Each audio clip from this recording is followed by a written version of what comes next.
Son zamanlar sosial şəbəkələrdə Sumqayıt şəhərində bəzi avtobus sürücülərinin yol hərəkəti qaydalarını kobud şəkildə pozması və sükan arxasında mobil telefondan istifadə etmələri ilə bağlı video görüntülər yayılıb.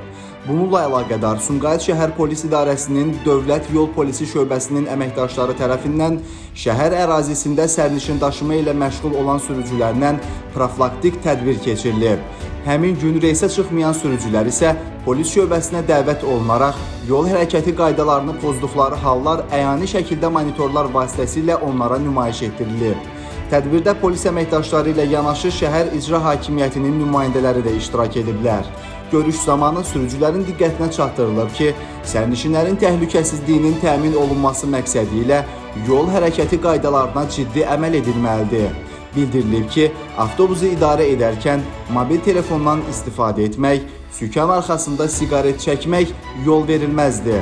Tədbirin davamı olaraq Sumqayıt şəhərində nizamlanan piyada keçidlərindən düzgün istifadə etməyən piyadalarla da profilaktik tədbir keçirilib. Onlarla maarifləndirici söhbətlər aparılıb, yol hərəkəti qaydalarına riayət etməyin həyati əhəmiyyəti barədə ətraflı məlumat verilib. Sumqayıt şəhərində yol hərəkəti təhlükəsizliyinin təmin edilməsi məqsədi ilə bu tip profilaktik tədbirlər bundan sonra da mütəmadi olaraq davam etdiriləcək.